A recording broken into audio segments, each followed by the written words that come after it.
Question number 27, find the shortest distance between the following pair of parallel lines. तो क्या है कि हमको शॉर्टेस्ट डिस्टेंस निकालना है दो पैरेलल लाइंस के बीच में, जिसका इक्वेशंस दिया हुआ है। तो ये इक्वेशंस दिया हुआ है पैरेलल लाइंस का और इसके बीच का शॉर्टेस्ट डिस्टेंस निकालना है। सबसे पहले समझ लेते हैं शॉर्टेस्ट डिस्टेंस क्या होता है। दो पैरेलल लाइन दिया हुआ है और इसके बीच का अगर शॉर्टेस्ट डिस्टेंस बोला जाए तो इसका मतलब क्या है कि दोनों के बीच का जो परपेंडिकुलर डिस्टेंस है हमको वो फाइंड करना है, क्योंकि परपेंडिकुलर डिस्टेंस ही शॉर्टेस्ट डिस्टेंस होता है। और ऐसा आपको प्रूव करने का जरूरत नहीं है, क्लास 9th में आप बहुत आसानी से प्रूव किए थे इनइक्वालिटी ऑफ ट्रायंगल्स में, जहाँ पे क्या था कि हम लोग इसके अलावा कोई एक और लाइन ले लेते थे और मान लेते थे कि ए बी शॉर्टेस्ट डिस्टेंस नहीं है बल्कि ए सी शॉर्टेस्ट डिस्टेंस है और ये परपेंडिकुलर है। तो ये यहाँ पे एक ट्रायंगल बन रहा है ए बी सी, जिसमें से ए सी जो है अगर यहाँ पे 90 डिग्री बन रहा है तो ए सी हाइपोटेन्यूज हो जाएगा। और हम लोग जानते हैं जो हाइपोटेन्यूज होता है वो दोनों साइड से बड़ा होता है, परपेंडिकुलर से और बेस से भी। तो ए सी ए बी से भी बड़ा होगा और इस तरह से ए बी के अलावा अगर हम लोग ये पॉइंट से कोई भी और लाइन अगर इसमें खींचते हैं दो पैरेलल लाइन के बीच में तो वो सभी के सभी ए बी से बड़ा होंगे। तो इसका मतलब शॉर्टेस्ट डिस्टेंस अगर हमको निकालने बोला है तो इसका साफ मतलब है कि ये दोनों पैरेलल लाइन्स के बीच का हमको परपेंडिकुलर डिस्टेंस को फाइंड करना है। तो शॉर्टेस्ट डिस्टेंस में क्या फाइंड करना है ये बात तो आपको समझ में आ गया। अब यहाँ पे दो पैरेलल लाइंस दिए हुए हैं जिसके इक्वेशंस दिए हुए हैं और ये स्पेस में है, मतलब X axis Y axis Z axis तीनों का वैल्यू दिया हुआ है। तो हम लोग इसका फॉर्मूला कैसे आता है पहले उस चीज को समझ लेते हैं। दो लाइन के बीच में शॉर्टेस्ट डिस्टेंस कैसे निकालेंगे उसको कार्टेशियन फॉर्म में समझ लेंगे और उसको वेक्टर में जनरलाइज कर देंगे। तो हम लोग कोई भी दो लाइन लेते हैं टू डायमेंशंस में ही ले लेते हैं, कोई फर्क नहीं पड़ेगा उसके फॉर्मूला पे। ठीक है, सपोज एक लाइन है ये y is equal to m1x plus c1, ये mx ही ले लेते हैं mx प्लस c1 और दूसरा हो जाएगा y is equal to mx plus c2। ये दोनों लाइन पैरेलल है। पैरेलल इसलिए है क्योंकि दोनों का स्लोप ऑफ टेंजेंट सेम है। तो यहाँ से आप देख सकते हैं कि ये दोनों लाइन पैरेलल है और ये दोनों लाइन पैरेलल है और ये हमारा x एक्सिस है, ये y एक्सिस है। तो x एक्सिस में क्या होगा कि जो y का वैल्यू होता है वो 0 होता है। तो यहाँ पे हम लोग एक पॉइंट यहाँ से निकाल सकते हैं। y का वैल्यू अगर आप यहाँ पे 0 पुट कीजिएगा तो y का वैल्यू 0 पुट करने के बाद क्या हो जाएगा mx प्लस c2। तो यहाँ से x का वैल्यू हो जाएगा minus c2 divided bye m। इसका मतलब इसका आपको कोऑर्डिनेट्स मिल गया minus c2 by m comma 0।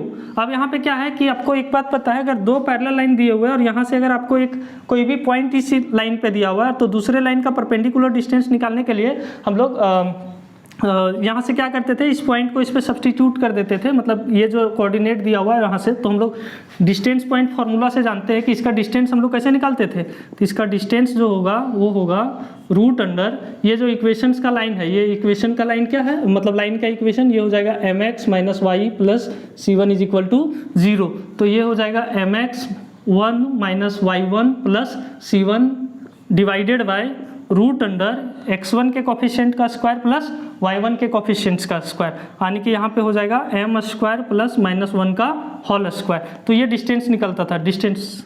अब यहाँ पे देखिए x1 के जगह पे कौन सा पॉइंट रखाएगा minus c2 by m।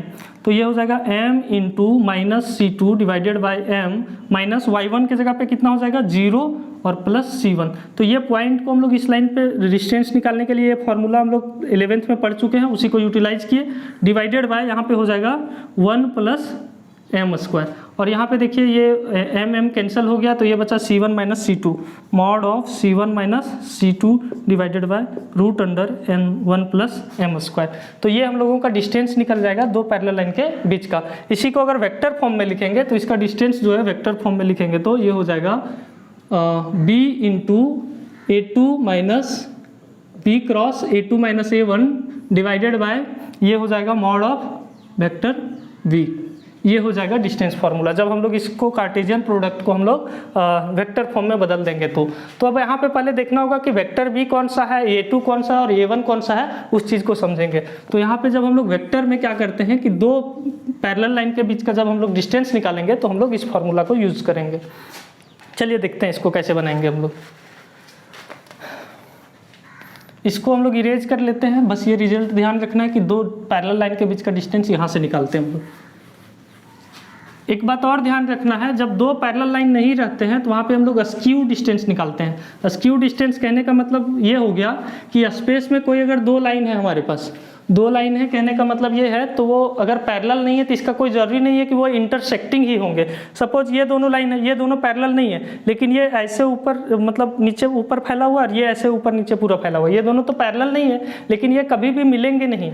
Space में इसलिए, लेकिन एक प्लेन में अगर रहते हैं, प्लेन कहने का मतलब एक ही प्लेन में लाई कर रहे हैं, तो यहाँ पे अगर वो पैरेलल नहीं है और कोई, तो ये तो मतलब पक्का है कि वो इंटरसेक्टिंग होंगे, क्योंकि ये इन्फिनिटली इधर भी बढ़ेगा, ये इधर बढ़ेगा। लेकिन स्पेस में ऐसा नहीं होता, स्पेस में अगर ये दोनों पैरेलल नहीं है तो भी नहीं है कि वो कभी मिलेंगे। लेकिन हाँ, कोई एक ऐसा पॉइंट होगा ये दोनों के बीच का जहाँ पे शॉर्टेस्ट डिस्टेंस निकलेगा। तो हो सकता है ये दोनों के बीच का ये पॉइंट हो, तो वहाँ पे हम लोग उसको अस्क्यू डिस्टेंस के फॉर्म में पढ़ते हैं। यहाँ पे क्या है कि दो पैरेलल लाइन के बीच का डिस्टेंस निकालना है। कैसे निकालते हैं उस चीज़ को हम लोग यहाँ पे समझते हैं। देखिए, जो गिवन इक्वेशन है ना, वो पैरेलल लाइंस का है या नहीं, पहले उस चीज़ को हम लोग समझ लेते हैं। तो r इज इक्वल टू दिया हुआ i plus J plus lambda times 2i minus J plus के, ये आपका r का पहला इक्वेशन दिया हुआ है, ये वाला। और दूसरा देखिए, दूसरा इक्वेशन ऑफ लाइन जो है वो है 2i प्लस जे माइनस के कैप प्लस म्यू टाइम्स, यहाँ पे दिखेगा ये है 4i minus 2j plus 2k cap. यहाँ पे देखिए ये वाला फॉर्म और ये वाला फॉर्म में कुछ मिलता जुलता ये दिखेगा कि यहाँ से अगर आप दो कॉमन ले लेंगे तो फिर से यही आ जाएगा। मतलब इसी इक्वेशंस को लिख सकते हैं 2i cap plus j cap minus k cap plus 2 mu, यहाँ से 2 कॉमन ले लीजिए तो ये हो जाएगा 2i cap minus j cap plus k cap. तो यहाँ पे देखिए, ये जो यहाँ पे पहला इक्वेशन था और ये दूसरा इक्वेशन है, ये दोनों में यहाँ पे लैम्बडा टाइम्स जो वेक्टर बी दिया हुआ है, यहाँ 2 म्यू टाइम्स वेक्टर बी दिया हुआ है, ये दोनों सेम है। तो देखिए पैरेलल लाइन का क्या फॉर्म होता है ना, vector r is equal to होगा vector a1 plus lambda times vector b, और अनदर जो लाइन है वो होगा vector a2 plus mu times vector b. तो यहाँ पे देखिए ये जो वेक्टर बी है ना, वही दोनों पैरेलल जो वेक्टर है, ये दोनों वेक्टर का डायरेक्शन यहाँ से दिखाता है। और ये a1 a2 क्या होता है कि कोई भी एक पॉइंट जहाँ से वो दोनों लाइन पास कर रहे होते हैं। तो यहाँ से हमको a1 और a2 ये बात पता चल जाता है, और लैम्बडा टाइम्स बी और म्यू टाइम्स बी जो है ये उस लाइन का डायरेक्शंस को दिखाता है। तो आप यहाँ पे देख सकते हैं कि ये दोनों लाइन पैरेलल है।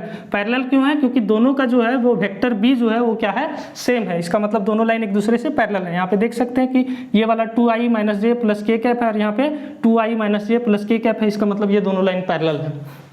अब ये दोनों लाइन पैरेलल है, ये तो बात हम लोग को भी साफ पता चल रहा है। और इसके बीच का अगर हमको डिस्टेंस निकालना है तो अभी हम लोग देखे कि डिस्टेंस फॉर्मूला भी हम लोग यहाँ पे देखे थे। डी बराबर क्या हो रहा था, तो vector B cross a2 minus a1 divided by mod of vector B का होल मॉडुलस। तो हम लोग को इसका वैल्यू निकालना है, तो हम लोगों का डिस्टेंस निकल जाएगा। कुल मिलाकर के अभी यहाँ पे देखिए हम लोग a2 माइनस a1 निकालेंगे, तो यहाँ पे ये a1 का वैल्यू हो जाएगा और ये a2 का वैल्यू हो जाएगा। हम पूरा फॉर्म को लिख के आपको समझा देते हैं। जनरल फॉर्म ऑफ जो लाइन होगा पैरेलल लाइन का वो ऐसे होता है, r बराबर होता है vector A plus lambda times vector B. अब यहाँ से हम लोग कंपेयर करें तो यहाँ से देखिए a1 का वैल्यू कितना आ जाएगा, a1 का वैल्यू हो जाएगा i प्लस जे। और अगर a2 की बात करें, a2 की, तो a2 हम लोग का हो जाएगा 2i कैप प्लस जे कैप माइनस के कैप। और जो वेक्टर बी है जो पैरेलल दिखा रहा है कि मतलब दोनों का जो डायरेक्शन दिखा रहा है वो है 2i कैप माइनस जे कैप प्लस के कैप। तो वेक्टर बी का वैल्यू है 2i कैप माइनस जे कैप प्लस के कैप। तो यहाँ से हम लोगों को डायरेक्शन पता चल गया। अब देखिए हम लोग को क्या क्या निकालना होगा, हम लोग को a2 माइनस a1 निकालना है। तो a2 माइनस a1 का वैल्यू निकालिए। तो a2 ये है, a1 ये है, 2i माइनस i कैप, तो यहाँ से बचेगा i cap, j cap minus j cap, तो ये हो गया 0 j कैप। और यहाँ देखिए माइनस k कैप और यहाँ पे 0 k कैप है, यहाँ पे देख सकते हैं ये है 0 k cap, minus k cap minus 0 cap, तो ये बचेगा माइनस k कैप। यानी कि आप इसको लिखना चाहे तो ऐसे लिख सकते हैं i cap plus 0 J cap minus के कैप। तो ये a2 माइनस a1 हो गया और वेक्टर बी ये दिया हुआ है। तो अब हमको क्या करना है कि ये दोनों का क्रॉस प्रोडक्ट निकालना है। मतलब हमको निकालना है b cross a2 minus a1। मतलब अब हमको जो वैल्यू फाइंड करना है यहाँ पे हम लोग देखते हैं। तो vector b cross a2 minus a1, और हम लोग जानते हैं कि इसको मॉडुलस फॉर्म में हम लोग लिख सकते, मतलब डिटर्मिनेंट के फॉर्म में लिख सकते हैं। डिटर्मिनेंट के फॉर्म में कैसे लिखते हैं कि जो पहला वेक्टर वगैरह है ये i j k कैप का हम लोग कोफिशिएंट लिखेंगे। पहला वेक्टर बी है, वेक्टर बी का i कैप का कोफिशिएंट 2 है, यहाँ पे -1 है और यहाँ पे 1 है। उसी प्रकार a2 माइनस a1 में क्या है, 1 0 माइनस 1, 1 0 माइनस 1। और अगर हम लोग इस डिटर्मिनेंट को सॉल्व करते हैं तो हम लोग को b cross a2 minus a1 मिल जाएगा। तो देखिए यहाँ पे क्या होगा, हम लोग फर्स्ट रो के अलोंग इसको ब्रेक कर देते हैं। तो ये हो जाएगा i टाइम्स, यहाँ पे डिटर्मिनेंट सॉल्व कीजिए, -1 इंटू -1, 1 हो गया, 1 माइनस 0 ऐसे लिखाएगा। यहाँ माइनस जे कैप इंटू, अब यहाँ पे देखिए ये हो जाएगा 2 इंटू -1 -2 माइनस ऑफ 1 इंटू 1 1 हो गया, प्लस k टाइम्स यहाँ पे 2 इंटू 0 0 हो गया, माइनस 1 इंटू -1 तो माइनस ऑफ -1 मतलब ये +1 हो गया। तो ये देखिए ये हो गया आई कैप, ये माइनस माइनस प्लस, ये -2 -1 -3 हो गया, और यहाँ पे पहले से माइनस है तो ये हो गया 3 जे कैप, और माइनस माइनस +1 तो ये हो गया प्लस के कैप। तो देखिए b क्रॉस a2 - a1 का वैल्यू आ गया, और हम लोग का डिस्टेंस फार्मूला में मॉड ऑफ वेक्टर b का भी जरूरत पड़ेगा और mod of vector b cross a2 - a1 पड़ेगा। तो सबसे पहले इसका मॉडुलस वैल्यू निकाल लीजिए, mod of b cross a2 - a1, और इसका वैल्यू जब हम लोग निकालेंगे तो हम लोग जानते हैं क्या होता है, जब इसका हम लोग मॉडुलस वैल्यू निकालते हैं तो इसका रूट अंडर आई कोफिशिएंट, आई के कोफिशिएंट्स का स्क्वायर, जे के कोफिशिएंट्स का स्क्वायर और के कोफिशिएंट्स का स्क्वायर। तो आई का कोफिशिएंट्स 1 का स्क्वायर, 3 का स्क्वायर प्लस 1 का स्क्वायर, तो इसका वैल्यू कितना हो जाएगा, ये हो जाएगा 1 का स्क्वायर 1, 3 का स्क्वायर 9, 9 1 10 और 1 11, तो इसका वैल्यू हो जाएगा रूट अंडर 11 यूनिट। और हम लोगों को मॉड ऑफ वेक्टर बी का भी वैल्यू चाहिए होगा, तो मॉड ऑफ वेक्टर बी क्या हो जाएगा, यहाँ से देखिए मॉड ऑफ वेक्टर बी निकलेगा, आई का कोफिशिएंट्स 2 है तो उसका स्क्वायर, जे का कोफिशिएंट्स -1 और के का कोफिशिएंट्स 1 है, तो ये हो जाएगा 2 का स्क्वायर प्लस -1 का स्क्वायर प्लस 1 का स्क्वायर, और इसका वैल्यू हो जाएगा 2 दूनी 4, 1 5 और 1 6, तो ये हो गया रूट अंडर 6। तो therefore distance is equal to हो जाएगा mod of B cross a2 - a1 divided by mod of vector B. अब इसका वैल्यू निकालिए हम लोग, यहाँ देखिए इसका वैल्यू तो आ जाएगा रूट अंडर 11 और इसका हो जाएगा रूट अंडर 6 यूनिट, मतलब इसका वैल्यू हो गया रूट अंडर 11/6 यूनिट। तो ये हो गया दोनों पैरेलल लाइन के बीच का डिस्टेंस। आई होप आप लोग समझ गए होंगे।